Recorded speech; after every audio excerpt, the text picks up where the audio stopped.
It's hard to do this with multiple windows because I'm doing. All right, it still says we're offline. It says I started streaming. Are you live streaming from YouTube? YouTube. Or... Yeah, it should be live now then. So I'll go check. Yeah, why don't you check for me and see if you can see? It says it is. Yeah, farming, Kava, and Dokkan events. Okay, so we gotta change that. Yeah.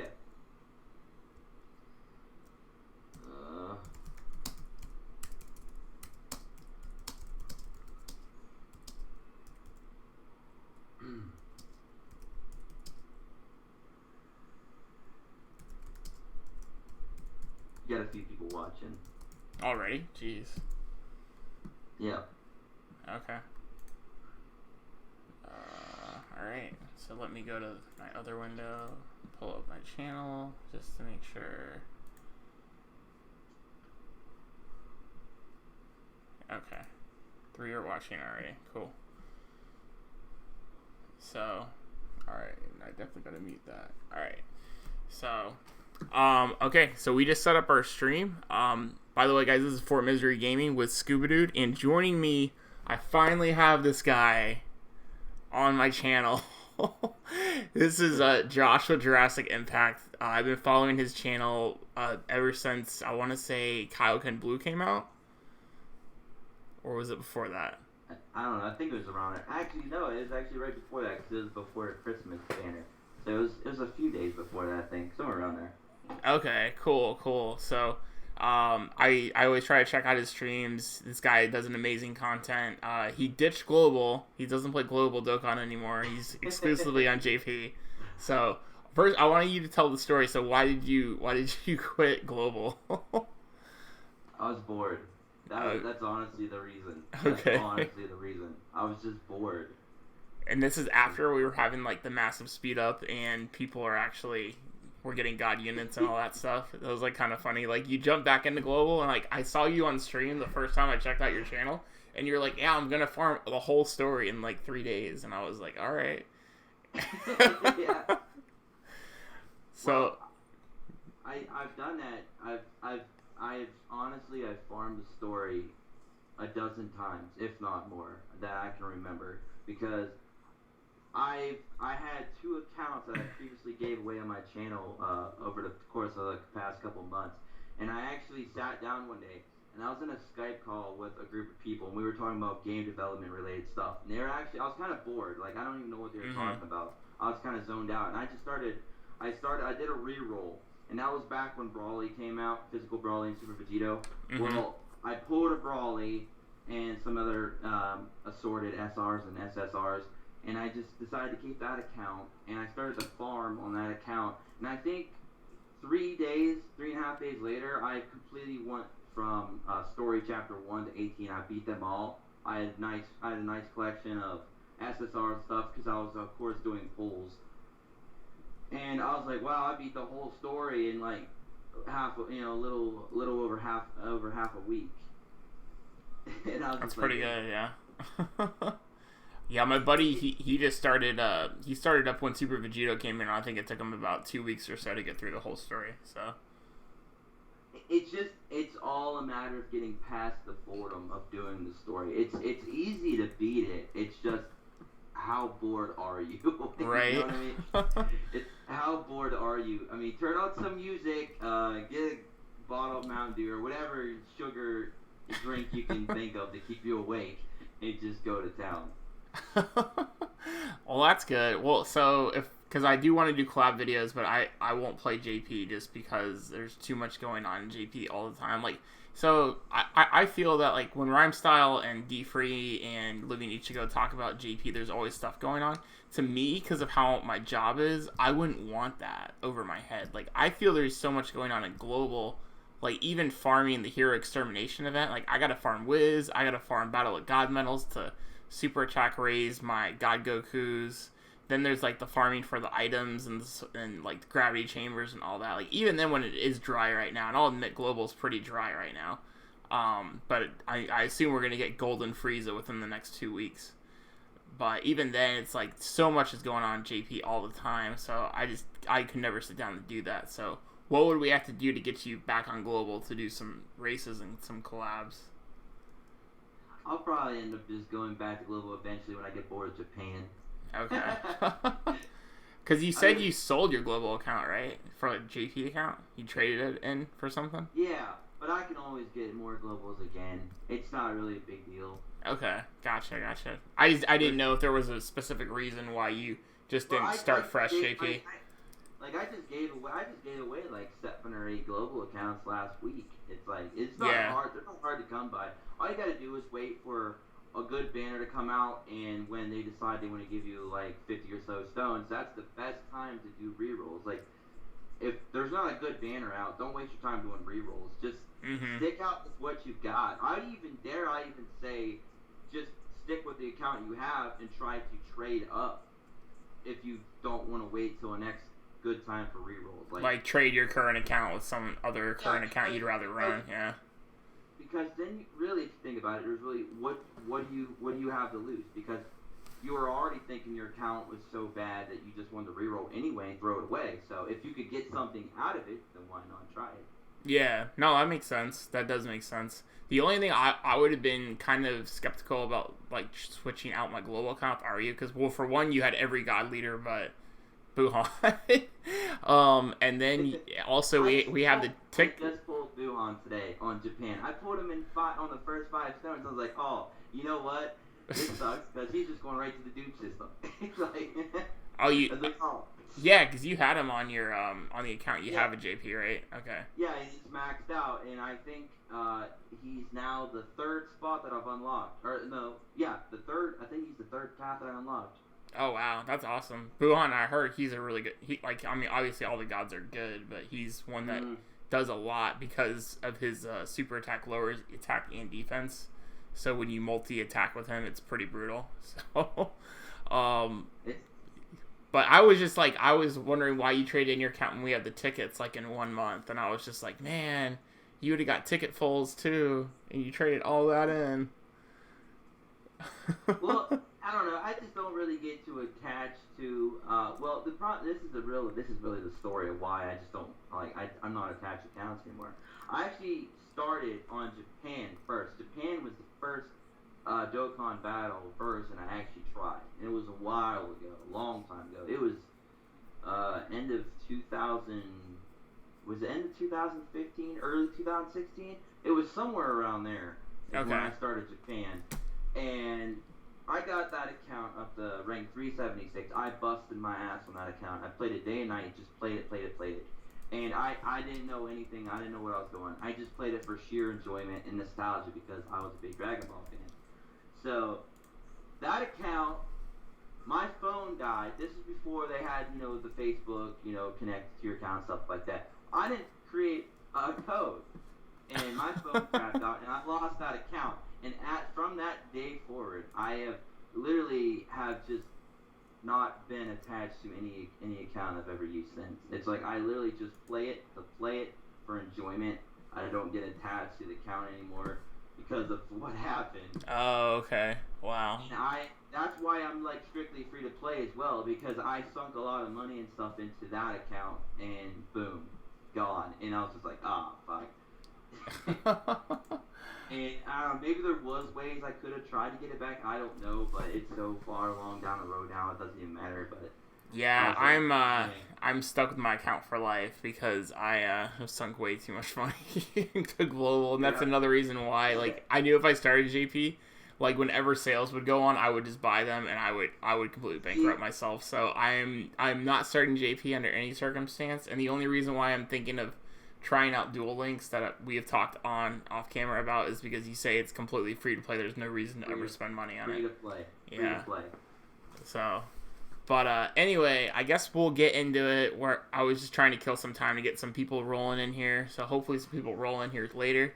But we're basically, now that the 5th demigod was revealed in JP this week, we're going to do our top 5 countdown. And I think me and you are on the same page of this. And if we're not, you can just change your numbers around, I guess, when we get to them for the for our demigod countdown. So So I guess we'll get it rolling. So obviously they are Golden Frieza, Cell, Kaioken Blue Goku, the new Blue Vegeta, and Goku Black. So we're going to start things off with number 5, and that is going to go to Golden Frieza. As you guys have seen on our screen, that's been what's active pretty much this whole stream so far. But, so yeah, I guess, Josh, you can go ahead and take things away with us first on this card.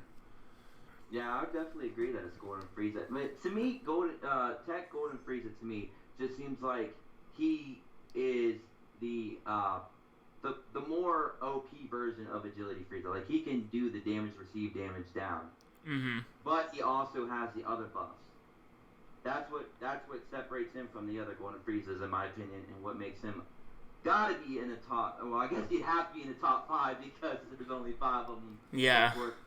Set buffs on a leader ability, but I don't know.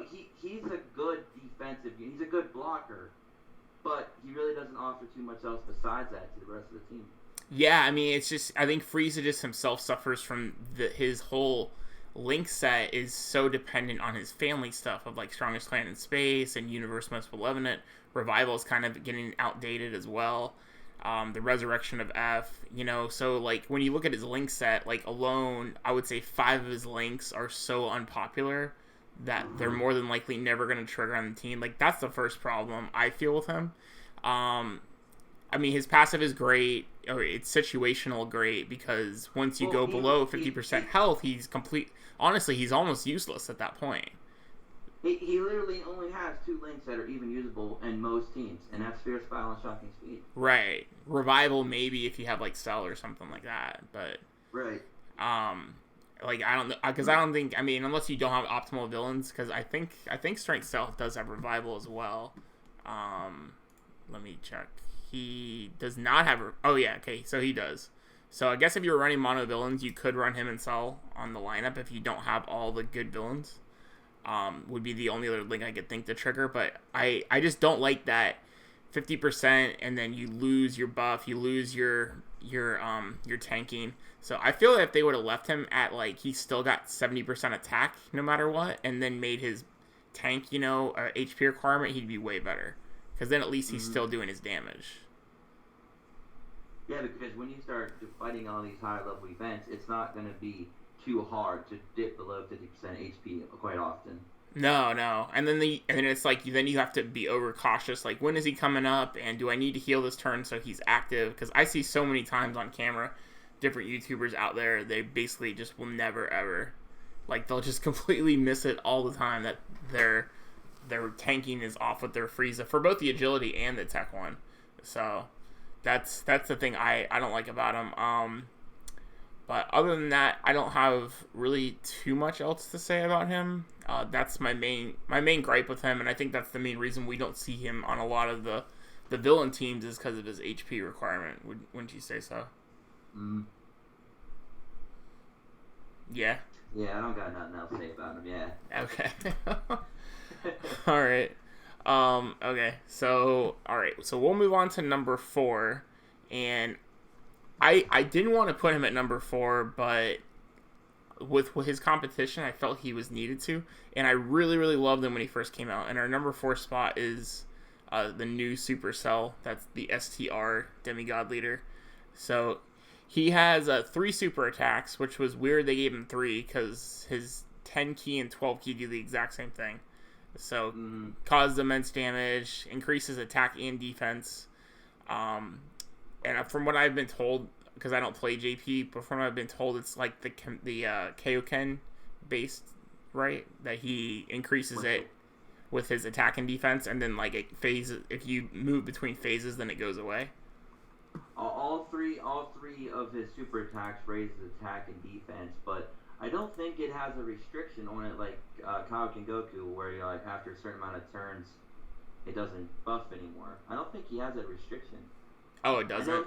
I know he gets 100% buff attack from his passive at the start of a turn. I think that's his restriction.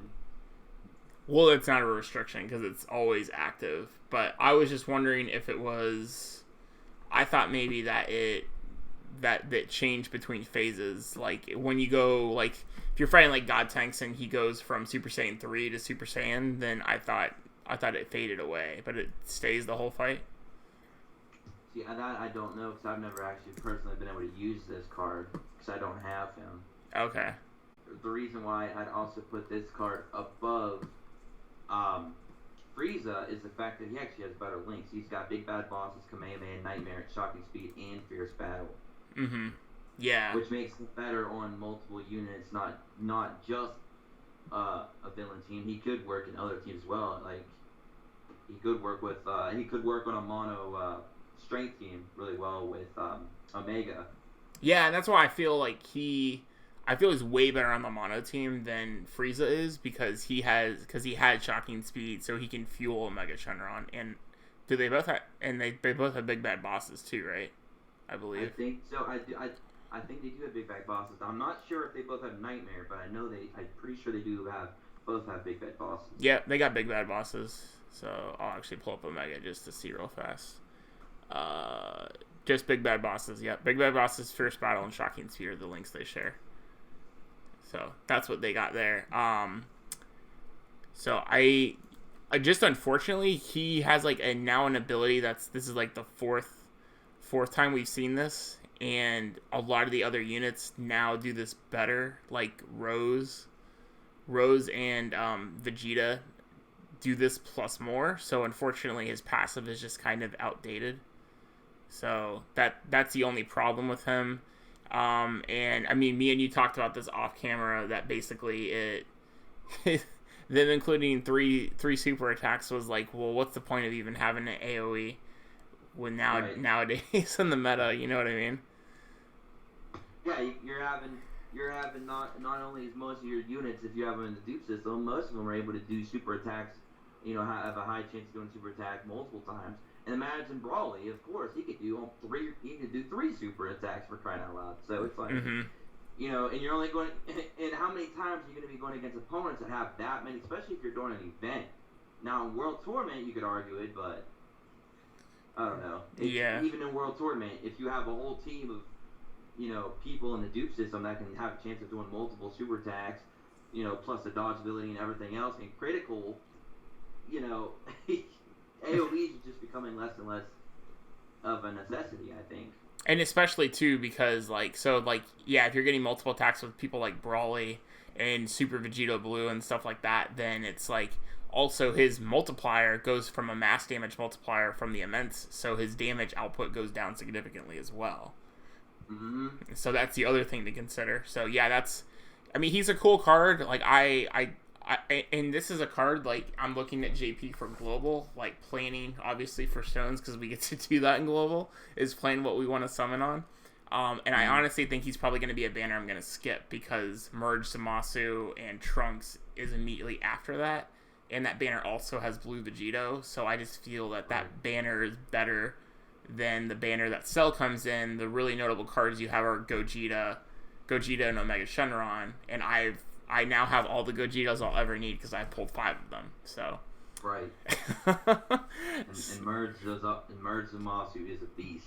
Yeah, he is, because he does so many things. Because he gives you that hybrid mono villain team, being able to run a Merge Zamasu, 2 Merge Zamasus and a Goku Rose Black, or double Rose Black, and using him obviously as a sub.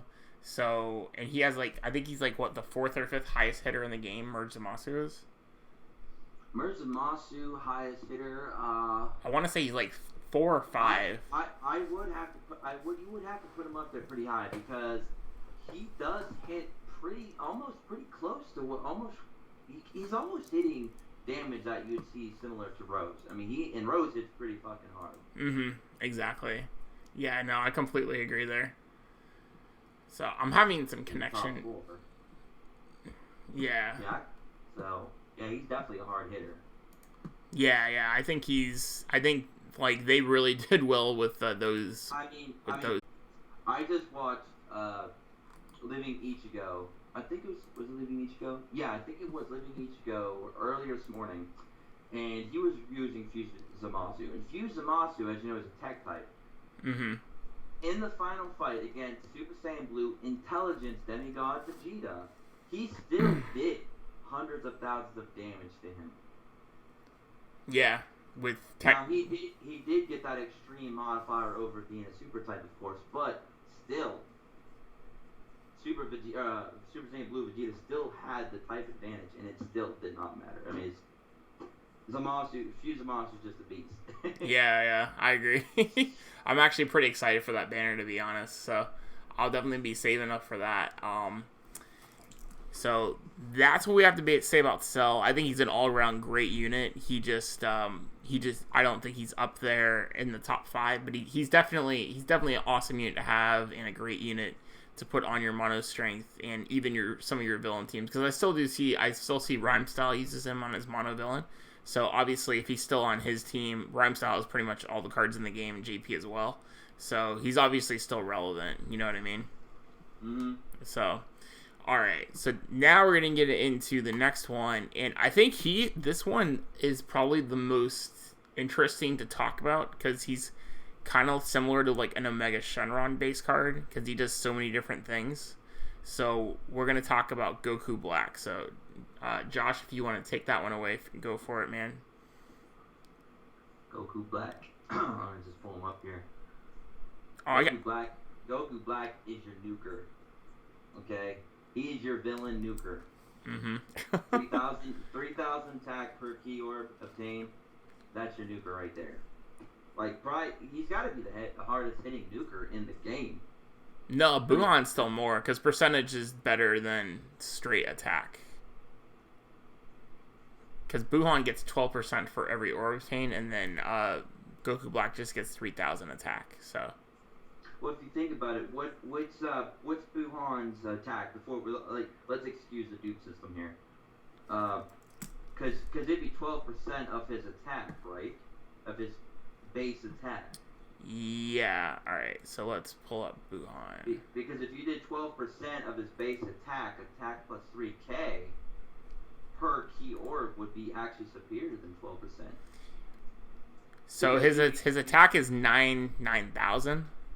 So 12% of that would be But you got to keep in mind, what is he when he starts the turn, because you got to calculate, anywhere from 100% attack increase to 140% attack increase, plus Fierce Battle links, maybe Big Bad Bosses links. You know what I mean? Right. I guess it would depend on if you're using Goku Black as a leader or not. Because if you're using him as a leader, then of course he's going to get his own attack buff of 100%. But of course you're probably not going to use Goku Black as a leader if you have better options. No. I think you'll use Goku Black with the Rose villain lead, and then you're going to use Goku Black with on the Brawly Monofizz team. But what I really like about him is he does his event. He is farmable, so it's another awesome unit that just like Buhan that you can farm to SI10, and then I guess when he's at SI10 he does immense damage, and then causes the enemy to lower, and then he basically does the same thing Buhan does. He lowers attack and defense. So yeah, at SI10. So and what's cool here, he guaranteed uses Devastation Sphere when you're at SI10. It's not like a 30% chance like Buhan is, if you guys remember that. So he has amazing links: Fear and Faith, Big Bad Bosses, Prepared for Battle, Nightmare, Fierce Battle, and Kamehameha, but no one cares really about that one. Just Buhan. But Fear and Faith, Big Bad Bosses, Prepared for Battle, Nightmare, Fierce Battle. Pretty much, he is a must on an extreme villain team. A must. He's a must stay on a villain team. Yeah, because he basically auto supers if he's up with Rose, because Rose gives everyone 3 key plus the Prepared for Battle link. And then if he's up with Omega Shenron, then he gets Fear and Faith link. And then I think also Genova has Fear and Faith as well, so you could run him with Genova. Pretty sure Genova has Fear and Faith. See, a little funny thing. Yeah, he does. The whole funny thing about the Goku Black thing and Zamasu, this is the weird thing. Rose does not link with Strength Zamasu, and don't ask me why they did that. I find it weird because you would just think the way they tie together in the storyline and kind of how they kind of do that in the game. Is it like, well, obviously they have different names. It's just they share absolutely no links with each other. They share no link. Strength Zamasu does not link up at all with Rose. Except for, like, first battle. I don't think they link up at all. I don't think Strength Zamasu links up with Rose at all. Like, I think they share no link. Really? I have to go back and double check. But yeah, I'm gonna look at that right now while you keep talking. That's interesting. It just made me like, what? Because it's like, okay, so Fuse Zamasu, of course, links up with Goku Black and, Rose. And likewise with the, all three of them link with each other well. Oh, they have, okay, so they have Dismal Future. They have Dismal Future and Fierce Battle. Do they have Nightmare together too? They don't have Nightmare, so I think it's just Fierce Battle and Dismal Future. Yeah, I think that's it. I don't think he has Nightmare, does he? No. Okay, so Dismal Future and Fierce Battle. So they get one key and then the 15%. That's it. Oh, you're right. Wait, did you look up Rose or did you look up Goku Black? No, I looked up Rose. It was one of them he didn't link up to. I mean, on Black, they still link up with Fierce Battle and Dismal Future again. Check Fuse Zamasu and Zamasu. Strength Zamasu. Yeah, I looked up. Yeah, I'm on Rose Block right now. He has Big Bad Bosses, Super Saiyan, Dismal Future, Prepared for Battle, Fierce Battle, Nightmare, Fear and Faith. Huh. So he has, so they have Dismal Future and Fierce Battle together. Alright. But, I mean, at any rate, it's not in it. It's, that's not very much. That's like, one key and 15% is not that great. So I still agree with you guys that it's not great.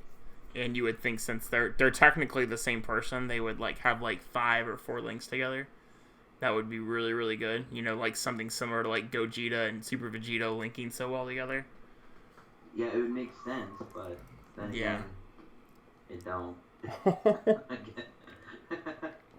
But yeah, physical Goku Black, he's just a great card. He's a great card. Yeah, I love him. He has nuking, so he's an orb outlet for orb changers. If you run orb changers, he lowers attack and defense, and then he's got good links. So I think he's an awesome card. So I would like to put him higher if we could, but I feel the other two units are still better overall. So why don't we get into the next one? And that is going to be the new boy on the block. That is going to be Super Saiyan Blue Vegeta. Finally, Bandai gave us a Vegeta that was useful. Yeah, Vegeta finally got some love. He can't get it in the anime, so he had to get it in the game. I mean, in the game it took him forever too. So, now, but the reason why I feel that this card deserves being high up the list is because he actually has attack increases that stack. And after they stack for the final, which would be the third time, it resets and they can stack again. So if you're in a long fight, he's going to be a very good unit. Yeah. So he obviously gives the 100% stats for the Int type. He does immense damage, and this is what Josh is talking about. He raises attack for 3 turns, so he's got the original Ultimate Gohan physical ability, but he does immense damage, not supreme damage. And then his passive is really, really interesting, and I love it because it's a flat-out 100% attack all the time. And then all extreme-type enemies, attack and defense gets lowered by 20%. So I'm not going to lie, when I first read this card on DBZ Space, I thought it was like all your extreme guys get lowered by 20%. I was like, this guy's garbage. You can't run him on mono intelligence. And then when I really reread it and people clarified, I was like, okay, he's really, really good. So basically he pumps himself, and then in a lot of the raids when you're fighting because obviously when you guys do a raid, if it's for an extreme character, you're going to fight all extreme characters, and if you're doing a super, something like Super Vegito, then you're going to fight all super characters. So half the time he's going to decrease 20% attack and defense, so it's really awesome. And then he's got normal Super Saiyan stuff, and then he's got Warrior Gods. He's got the Vegeta family, Prepared for Battle and Fierce Battle. So he actually links up with his son Trunks, the new Trunks, insanely well. I believe which is ironic that he is an intelligence type as well.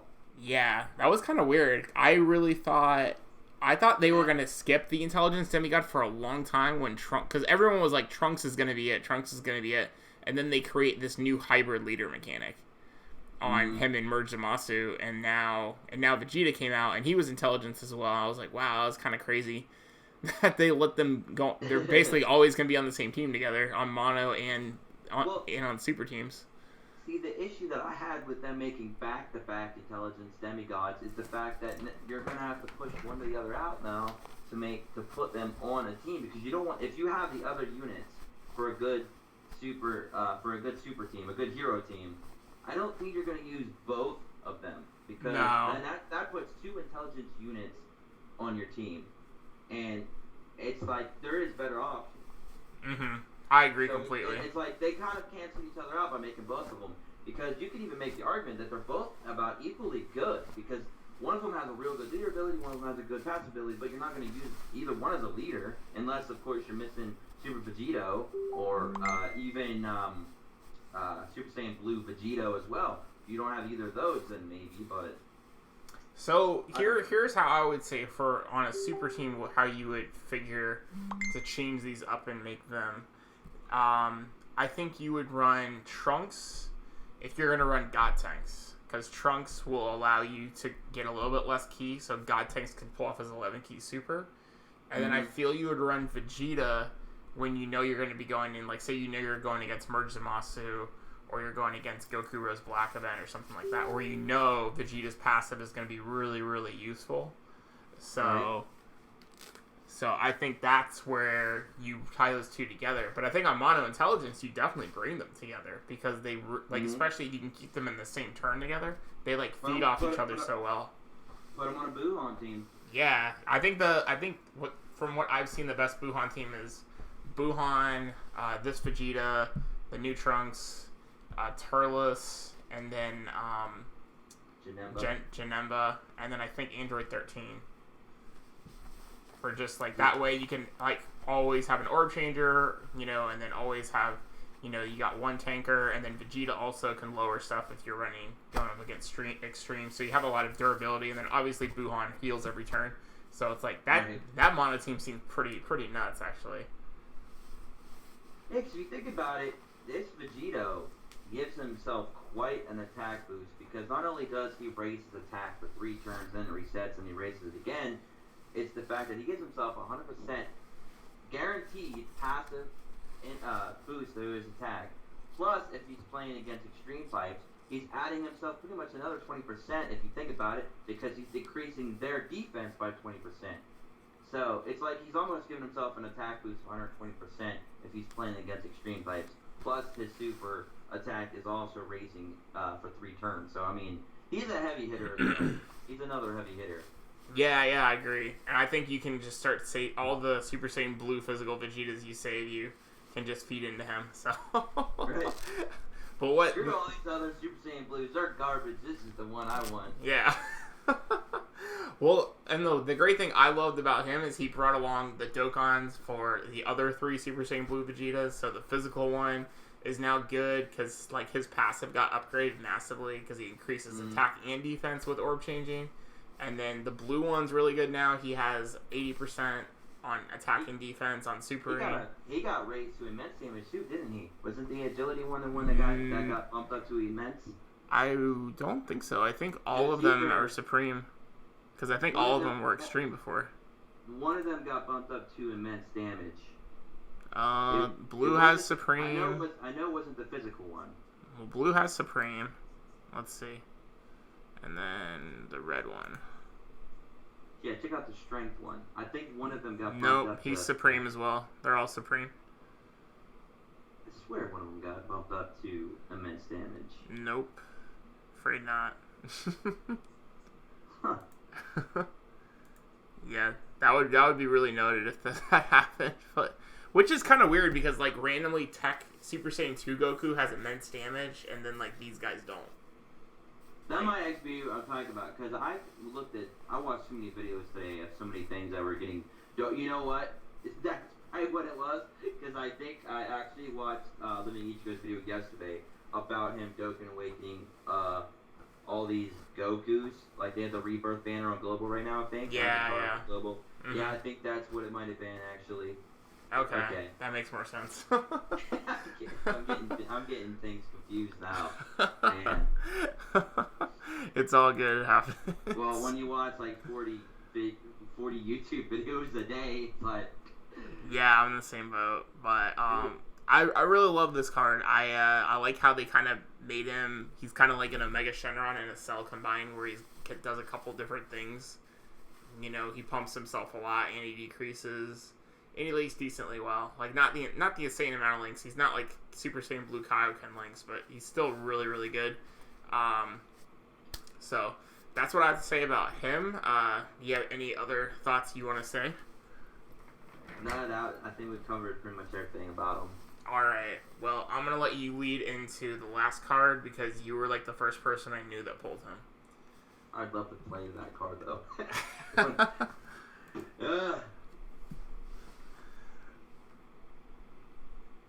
We going into the next one? Yeah, I was saying because you were the Goku? Okay. Yeah, because you were the first person I knew that pulled him, so I was gonna let you take it away. I pulled him on 3 accounts. I pulled him on 3 accounts. Great card. This card is so amazing.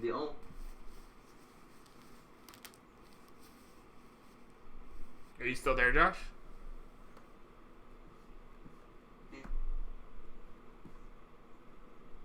Did I cut out? Yeah, you're back now. Sorry, you cut out for a minute. Okay. Alright, cool.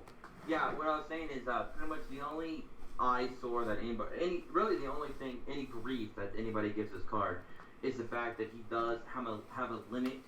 If you're in a long battle, then some people may argue to bring in the Super Saiyan Blue agility over Kaioken Goku, because he's also really good if you're in a long fight. But to be honest with you, he still hits very hard even after the 10 turns. Yeah. He gets the attack plus 20,000 and defense plus 10k, which is already insane. That's only for 10 turns.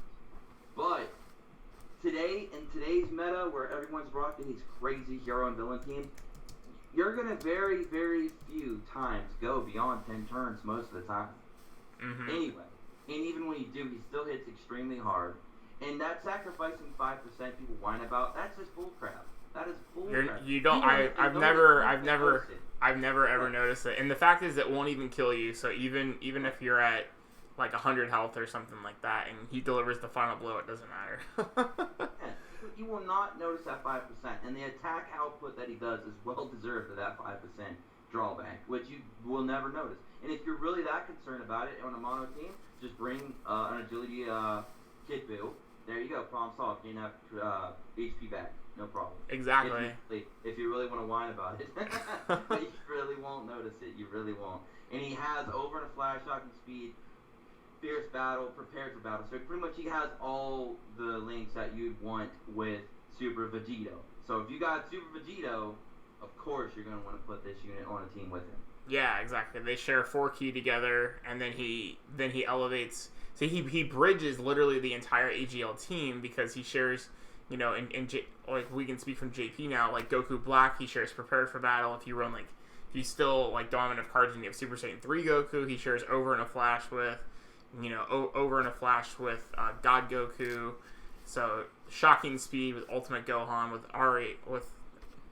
Ariel or whatever, Arali, okay, Arali, and Baby Geneva. So he just like that's why I say even if you are gonna go for a longer fight, like I guess Merge Zamasu is probably the only fight I wouldn't bring him just because I know that fight's gonna be brutal.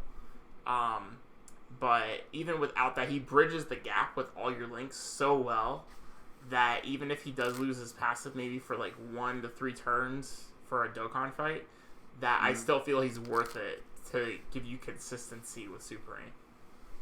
He, in my opinion, makes Super Saiyan 3 Agility Goku still somewhat relevant. Right. Because they kind of buff each other, and I don't know, it just makes a really good unit. But you don't have to nowadays, thanks to the whole thing of making hero and villain teams nowadays in Japan. But if you're still in global, I would still probably rock Super Saiyan 3 Agility Goku with Kaioken Goku and Super Vegito, and then whatever else you want to fill it out with. Yeah, for sure. I have two AGL setups. One team I run both of these guys together, and my other team setup I run a more controlling version with like ceiling and more key support with like Ninja Murasaki and stuff. But I feel like if you're running super or agility, you always run this guy, and that's why I feel he has to be at the top of the list, because he's like, and that's why like him and Vegeta are specifically at the top of the list, because I feel you will always run those two units on their element teams. Well, if you really think about it, when it comes to mono AGL, this unit is almost like it's almost like it needs to be paired with Super Vegito. It's like this card was designed to be paired with Super Vegito. It's like this card was like, Super Vegito, here's your partner in crime. This is your Robin to your Batman. Put it on your team. And the reason why I feel that this card should be number one in terms of demigod leaders that actually have the HP and attack and defense plus 100% leader ability is for the fact that of all the other cards, this card's actual drawback are very, very minimal. Its drawbacks are very minimal because, for one, you're not, even if the turns run out, he's still hitting extremely hard. And his 5% drawback, you do not even notice. And he has amazing links. And if your links are amazing, to the best card arguably in the game, you're doing something right. I mean, look at the number of links he has. Just when you look at the card, he has 7 links. Like, it's very rare you see a card. I want to say the only card that has more links than him might be Super Vegito, or it might be the STR God Goku. But, like, I think overall, like, outside of Rose, I think he's the hardest hitter on AGL. And, like I said, he bridges the gap he has the best key links in the game, hands down, on any card still to this day. Like, no other card has as many good key links as he does.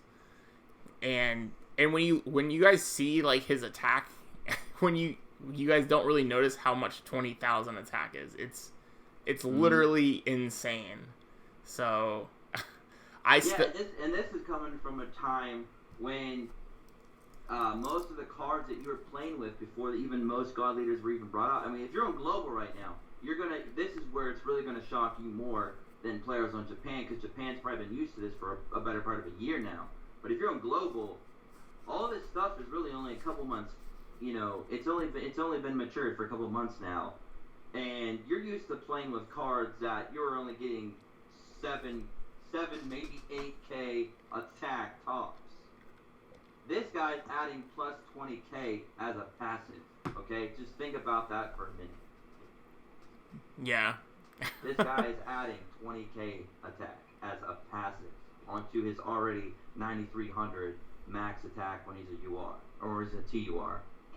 So, just think about that on top of the attack buff, the attack boost he gets from his actual immense damage. So, and then he's pretty much always going to have Super Saiyan and Fierce Battle active, so that's another 25% you get to add to that. And his attack stat is really insanely high just on its own. It's 9,300. So, just overall, his stats are super high. He's a consistent hitter. In like any unit that like auto supers guaranteed, no matter what your team arrangement is, like that's got to be a high top on any list, in my opinion. Yep, you put him. You make a pretty decent mono agility team, and he's gonna pretty much have super attack every single time, no matter where you put him in the order. It's just super attack. It's like he shouldn't even have a normal attack. He should just be super attack only, because that's all he seems like he does. Exactly. Oh, and like to note, his key multiplier actually is 10% higher than most immense multipliers. I'm looking him up now. And let's also not forget that his special attack is semi-farmable. Yeah. I say semi right. Because it's not you can't just go do it all the time, but it is semi-farmable. And actually, never mind. I take that back. Super. I guess it's weird. Some of the immense damage multipliers are 150%. Some are 140. Like Super Vegito is 150 as well. But then like Trunks and Vegeta are 140. So I don't know why some of them have 150 and some have 140. What is Buhan? I'm just wondering. Well, I think also every time you add another special, every time you raise his SA, I think his special attack. Yeah, it goes up by that 140%. But if you look on Wiki, like it shows like the 12 key multiplier for Buhan is 140%, and then like Super Vegito and Kaioken is 150. Is what I'm saying. Excuse me. So it's just kind of different of why they change them for immense. They don't scale absolutely. Like Omega Shenron's 150 as well. He's your heavy hitter of your age of a mono AGL. Yeah. He's your heavy hitter. Yep. And I mean, I guess you could. Well, now I would have said, if you asked me this a week ago, I would have said that he was probably one of the top 3 heavy hitters on a super team, but now with Intelligence Vegeta, I don't know, because we don't really I haven't got to test him for one, and I haven't really seen too many videos of him up yet, so I guess we'll leave that for debate, but because Intelligence Vegeta looks like he's going to hit pretty hard too. Yeah. So, but he's still probably top, I still say he's still probably top 5 heavy hitter in the game, somewhere around there. Kaioken, yeah, because he's up there. I don't know if he's top 5, but because you got Rose, definitely heavy hitter. You got, I mean, I guess you consider Buhan's second special attack. That would put him up there. I just don't think, but I mean, I think God Tanks and like LR Goku. Not consistent though, yeah. Yeah, God Tanks and LR Goku hit harder for sure. See, that's the only thing that makes me hate God Tanks, is the fact that if you put him in a true mono team, he's going to always be above 11 keys. It's going to be so hard to get his 11 key. You have to, he's the only God leader that I can think of that you have to, on purpose, put him up with a team that has less links for him, just so you can use his strongest attack. Mm-hmm. It's exactly. It's weird. It makes me not want to use God Tanks for that fact, because it's like I don't want to have to downplay my team just to make him better. Like that's why I feel like his best team overall is like is on the super team using a Trunks and a Blue Vegito overall, because it's like you don't even want to run. It's hard to run orb changers and it's hard to run key supporters for mono tech if you run God Tanks, because there's 2 of them on your team, so figuratively you probably are seeing him every turn.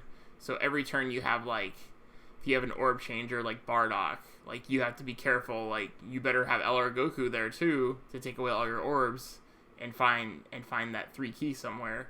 And then it's like you can never run a card like Super Saiyan 2 Goku on that team, because you automatically are at like 10 key with God Tanks at the start of the turn. So I have an interesting question that they can answer this question probably when the video's up later. Who hits harder in these 2 situations? Does Rose hit super types harder than Super Saiyan Blue Vegito hits extreme types? Well, what do you mean? Like, as far as would Rose do more damage? Yeah, who would do more damage in each of those situations? Would you put Rose at a higher attack against super types than you would Super Saiyan Blue Vegito over extreme types? Well, they both hit hard, but Rose has a higher attack stat, and I think their multiplier is the same, but he has a higher attack stat, and he's consistent, and his passive gives him 100% attack increase, whereas Blue Vegito is really dependent on RNG. You know what I mean? Yeah, because Super Vegito could hit 2 super attacks. So this is where it could be a real fun question for everyone, what they think.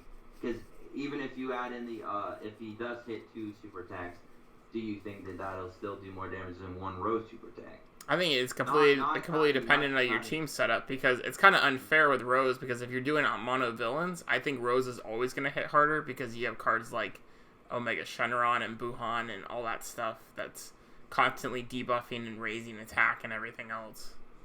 Right. Whereas like Super Saiyan Blue Vegeta really doesn't have that kind of support. Where it's like they're pretty much there to all feed each other ki and like always super, and then they can tank a little bit, but not really overall affect the enemy in that vastly range. You know what I mean? But I mean that bad boy right there, he greatly improves from the dupe system for the fact that he does a ultra high chance of 2 additional attacks. Mm-hmm. And then you add in the dupe system where you can attack again. That's a crazy amount of attacks. Like, my goodness. This is another point where I'm getting to why AoEs are slowly like, why? Why? Like, max dupe system, Super Saiyan Blue Vegito. Why? I think it's just purely just for the world tournament. I mean that's pretty much what they've always been, to be honest. Like it's never even when we were farming like the harder quest events, and it was like, remember it was you had to beat the third form Frieza team with the Saiyans, and even when you had Majin Vegeta at SA10 or even Broly at SA10, you still couldn't one shot them. So it was kind of like, like it was still like it wasn't a guarantee you weren't gonna get killed. So well, the only issue that I have with the AoE types being really useless in world tournaments now in Japan is they got that the times 20 difficulty multiplier now. It's like, so what I've seen people are, from what I've heard anyway from JP, it's that you basically use one of the leaders that give you 30% for 33% for the orbs, and then you obviously nuke with an AoE, and then you should be able to nuke all the guys. So I've heard the best is like the Tech Goku with Majin Vegeta is like the most consistent, just because the amount of orb changing Tech has. Mm-hmm. So that's what I've heard. I don't play JP, but that's what I've seen on the videos and stuff. Well, I think Global should be getting that world tournament set up sometime soon. Not this month, but maybe next month or March. I would say March, because I'm pretty sure we have to have Rose come out before that happens, right? Yeah, because I think that world tournament, that whole new style came out with a 3.0 update, I think. Don't quote me on that, but I think that's when it comes out. I think it was with the 3.0 update, because that's also when the dupe system dropped. Okay. Which that would make sense, because the dupe system would, of course, make your character stronger, so of course they would add more difficulty to the world tournament. That would make sense, so I'm thinking. Yeah, that does make sense. So.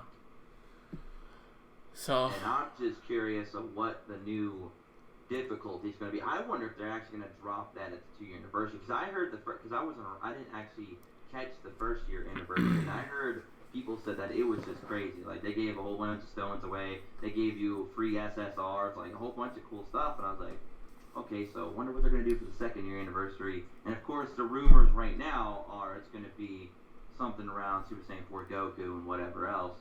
Yeah. And they're supposed to extend the story. They're supposed to add more story as well.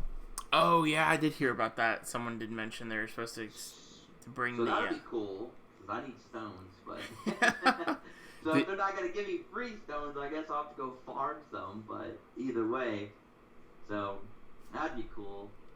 They need to make I think a cool thing. What I think they should have took advantage for Christmas was to actually let you re-farm story for one day. That'd been cool. That'd been awesome. Like, just let you re-farm stones from story for one day. Oh God, that would have been crazy. That would have been crazy. I can't imagine that. I would have been farming. I tell you guys right now, if you're going to if they would have let you do that, do not farm anything below chapter 10. Because those maps are long and they have so many stops on them. Like, especially 5 through 9. I found out 5 through 9 are the hardest to get through. They're the most boring, because it seems like you have to get through like 3 or 4 stops before you can beat those. And those maps are extremely long. It's like when you get past story chapter 10, it's like you just breeze through those maps. They're so much smaller. You have less stops to deal with. I mean, of course, the enemies are stronger, but you have less crap to deal with on the map.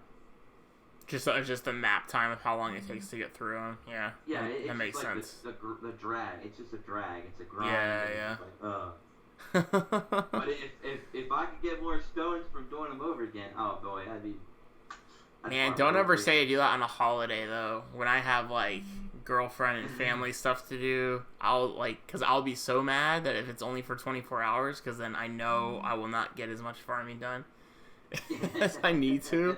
But so that's one thing that like I really like. I think it's so BS that we can't. I say we should be able to at least farm 50 stones a month, guaranteed from that events. sounds fair. That's not taking I money out mean, of them. Naruto gets like 35 a week, guaranteed. Right.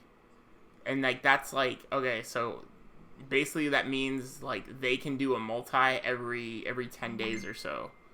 And I think that's kind of BS that we literally it really turns it into a pay to play. It's like either like okay, you're content with your box and you guys can do these events and you'll just wait till a really really good banner. It's like so self-control. Like you really have to wait for like the best banner and just hope you can rank in and pull everything.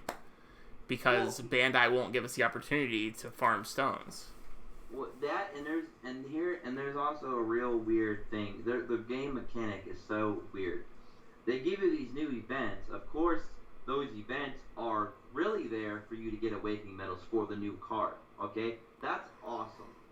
What happens if you don't get that new card? What is making you want to do the event? Yeah. It's like, oh cool, a new event came out. Guess what? I don't got stones, can't summon the guy, so I don't even care about the event.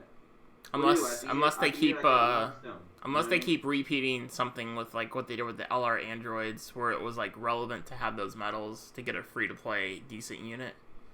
Like maybe they'll repeat that with the next LR card that they do. What I personally think they should do is they need to give me a reason to do a multi-summon. That's the first thing they need to work on. Because right now, if it's not a discount banner, if it's not a guaranteed SSR banner, I'm not doing multis. There's no reason to. There's no point. There's no benefit to me. Me personally, I pull like shit when I do singles, and when I pull multis, that's when I start getting good stuff. That's because you're getting all 10 in a row. It saves you time as well. No, I mean it's purely. I mean I know it's all RNG, and I would have got those in 10 singles, but it's just how it happens that I typically get better pulls. But I understand what you're saying. That do singles so your video takes long so you get those mid-roll ads. I'm just joking. That's why they do it. You don't even want to know. So, like, when the ticket banner comes out, like, I don't even know if I'll be able to do all mine on camera because of how many tickets I'm going to have. But, could you imagine letting Ichigo doing that banner with his, he's going to have it. Spent on it? Oh, I know. I'm sure he's going to have, like, at least 20,000 tickets or something like that. He's gonna have every card in that banner and then some. He's already gonna have every. See, okay, so this is the reasoning that it doesn't even make sense for him, because he literally has to get every single card the day it comes out, right?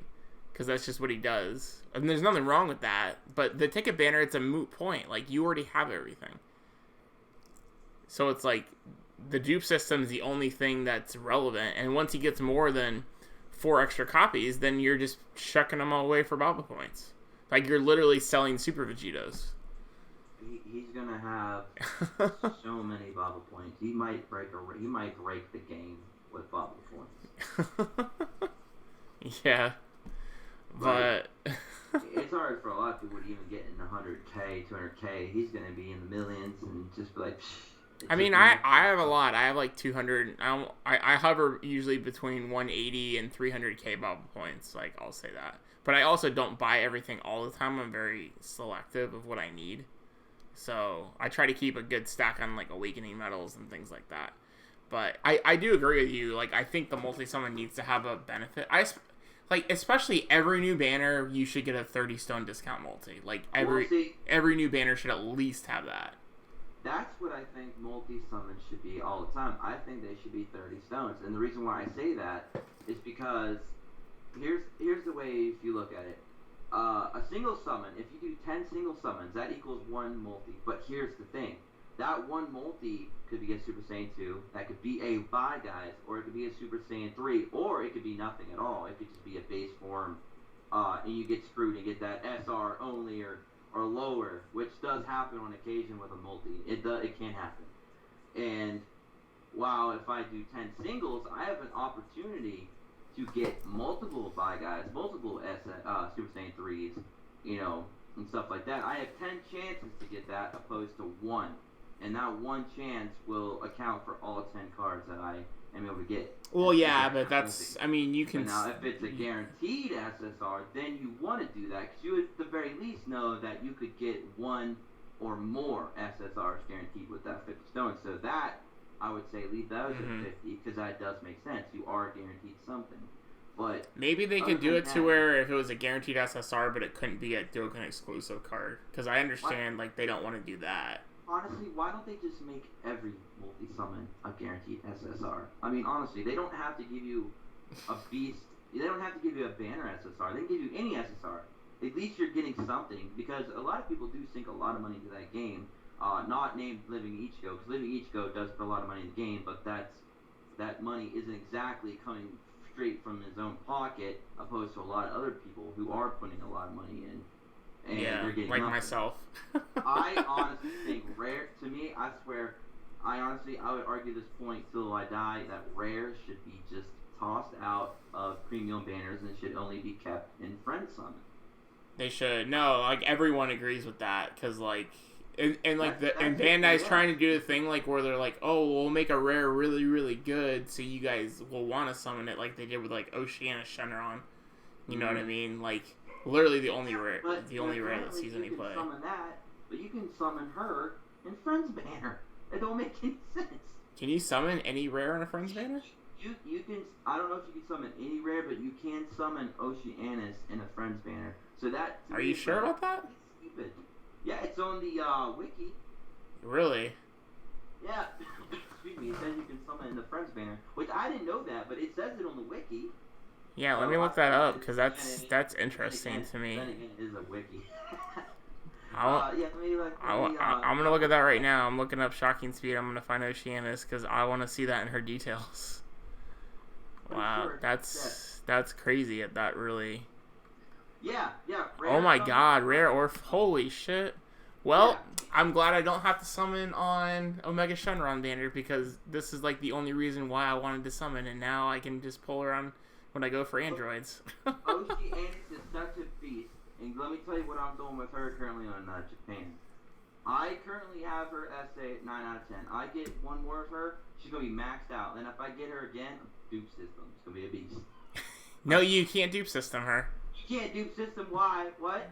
You can't dupe system SRs? No, you can't. It has to they be. They have to be Dokkan Awakened, don't they? No, they have to be a UR at least. That's bullshit. Yeah. Sorry, man. You know how beastly you can make her? Oh my god. Oh man. I mean, it really wouldn't be.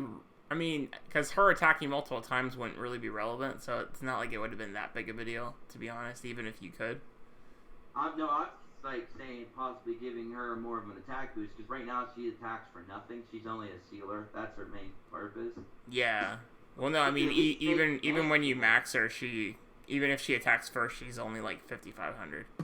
So she's still not good. Yeah, I agree. But I don't think they would do that generous on doing multis, back to what we were talking about, just because, I mean, they got to make their money somehow. So I don't, like, I just would be happy if they do it like a 30 stone discounts banner, like regular 30 stone multi-summon. Like, maybe even do it 3 times per new banner, especially for the Dokkan Fest banners. Like, or they could do the buy 2 multis, get 1 free every time a new Dokkan Fest. Buy 2? You're crazy. Yeah, buy 2, get 1 free. Buy 2. One time or always? One. You can only do it 1 time. Oh, okay. I was like, okay. Always. People will be spamming that. Can you imagine living Ichigo in Rhyme Style? Then Rhyme Style would have to admit that multis are better than singles. Yeah, he would definitely do it then. Yeah. Definitely. That's a free 10 summons pretty much every time. That's crazy. Yeah, you're basically getting 30% off of summons forever. Now, if they're really hell-bent on keeping the status quo, keeping the game the way it is now, functionality, then they need to give you better consecutive login bonuses. Get rid of this 7,000 zenny shit. That's not doing anybody any good. And giving us these low-tier items, support items, what are those doing except racking up in your Your inventory inventory. until you decide to just Baba food them because you're bored. Like, you're not doing anything with them. You're going to use them for the first, like, week of playing the game if you only play a little bit. If you play, like, crazy, you're probably going to use them for a couple days. And then you'll never use them again because at that point, the game's difficulty is going to outweigh their usability. Like, they become completely ineffective. Like most rares in the game, they're just Baba food waiting to happen. And when I see YouTubers feeding SRs, yes, I've seen this twice today. I'm watching these big YouTubers, 300k plus subscribers, feeding SRs as training material. I'm like, whoa. Somebody tell these guys how to play. I mean, I've done it before. So I'm only doing that right now because I'm saving all my friend points for the androids to pull them. No, I mean, they're like level 10, 20. They just started the game, and they're getting all these SRs. Like, oh, I don't want those. And they're feeding them. I'm like, what? Keep those. Oh, level 10 and 20, you mean? Yeah, they're low rank. No, low rank. Oh, you're talking about, like, Kage, right?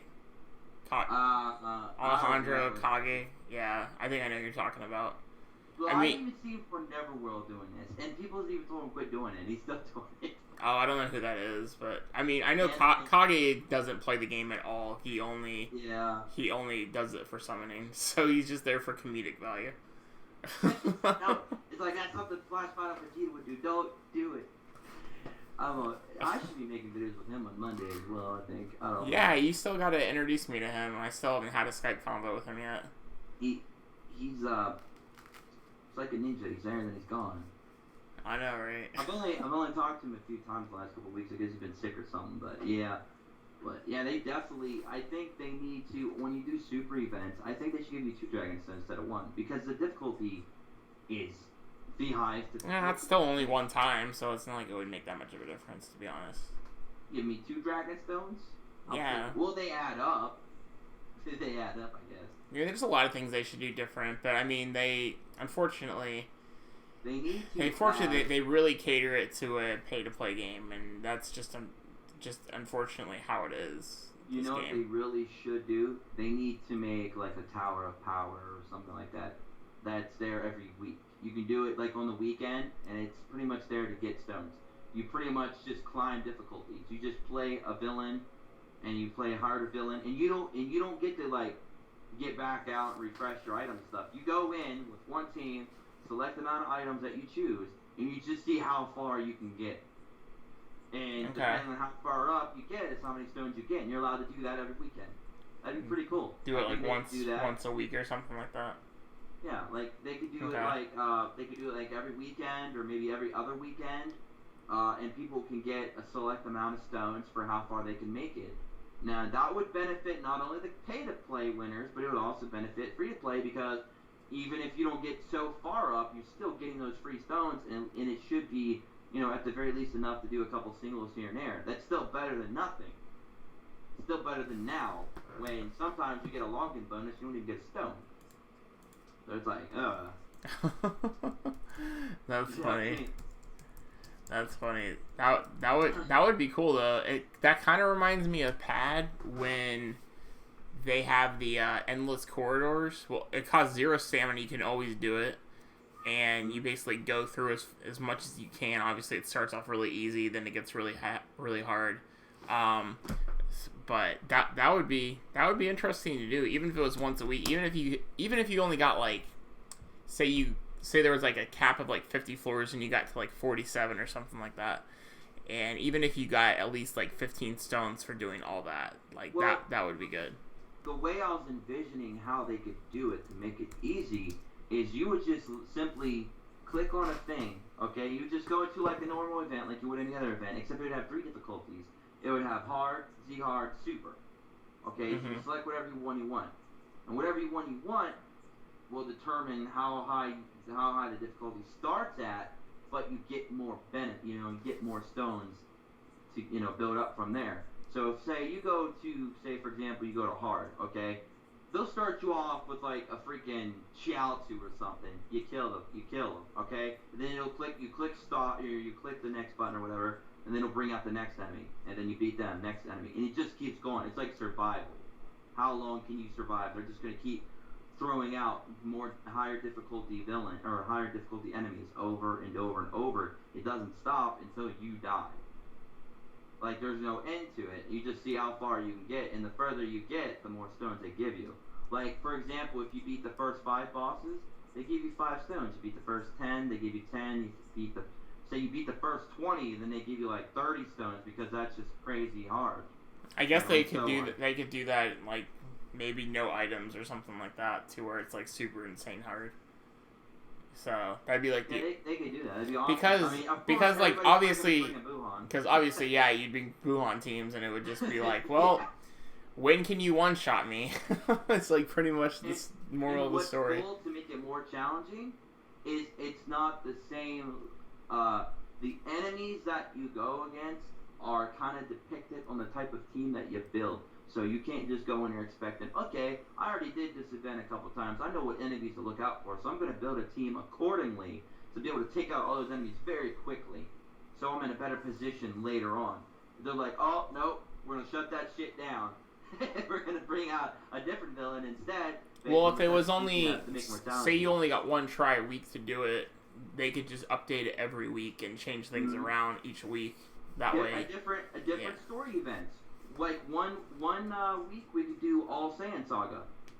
We could do all Cell Saga, Majin Buu Saga, Universe 6 Tournament Saga, Frieza Namek Saga, GT Saga. You know what I'm saying? They could just kind of.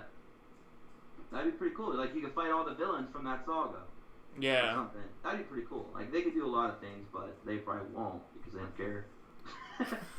But maybe one day they'll do something. They're gonna have to do something soon because I do know they're adding more story. Hopefully, I mean that's the big rumor going on for the 2nd year anniversary.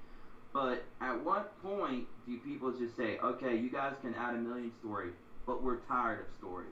Add another feature to the game.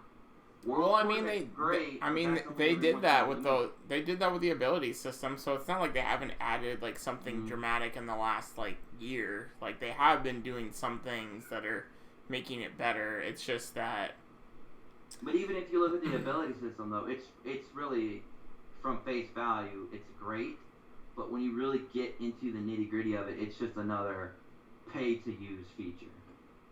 Yeah, because you have to have multiples of SSRs that could take you 1,000 or more stones to get to really maximize them, or just get insanely lucky. Yeah, I agree. I mean, really, the whole game is built like a pay-to-play feature, even just to do events. Because I'm looking at Living Ichigo, because Living Ichigo is a good example, because his rank is literally over 450 plus, and he's still only got like 178 stamina. These super event staminas take 50. So he's only able to do 3 of those, and then he's shot out of stamina. And his rank is that high, okay? My rank, for example, is like 270-something, right? I can only do that event twice. And here's the thing. So Naruto Blazing is another game that the same company Bandai makes. And literally, I'm at rank 151, and I already have 170 stamina in that game. And that's because every other level, you get 1 stamina. So if you get... So every other... And you always get 1 team cost... Or I'm sorry, no, you get 1 stamina guaranteed every single level. Every single level you get 1 stamina. And then every other level, you go up in team cost. See, that's where I feel like they're doing us dirty, because... Exactly. Some guy who's got almost 200 higher rank, almost doubling my rank, okay? Barely has more stamina than you. It barely has more stamina than me. Yeah, that is just mind-boggling. It's like reverse. Like in Naruto, like we want more team costs and less stamina, and in Dokkan, we want more stamina and less team costs, because the scaling and team costs already in Naruto, they already have guys that cost 60. Whereas like you remember how long it took Dokkan? I mean, like what? Gogeta was the very first, or no, Broly was, Gogeta was the very first person that had 48 team costs, and that took a year in the game for that to happen, and that still isn't even like close to what Naruto has at 60 already, and the game's only been out for 4 months. And it's not even hard to, essentially, to get around a 300 or more team cost, you can pretty much rock any team you want, unless you're trying to do a full LR team, which is just crazy. Yeah, exactly. That Exactly. would be overkill. I can't even envision that right now. Yeah, I think if you're at that magical cap of like 210 where you have 120 stamina, that's like the magical number to be at. I think to be able to do everything reliably. But all right, man. Well, I think this is gonna do it for tonight's stream. Unless you had something else another topic you really wanted to get into tonight.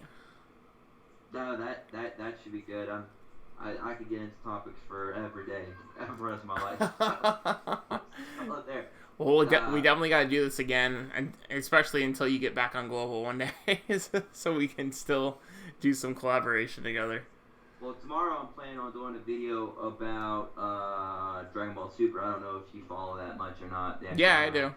Yeah, well, I'm dropping a video. I'm probably gonna be dropping a video tomorrow because I'm gonna be talking a little bit about the actual Super Dragon and some things that I have some theories about and how possibly he could actually rival Zeno in power, if not be superior to him, based on a lot of different things that they kind of left as hints and unanswered questions in the anime.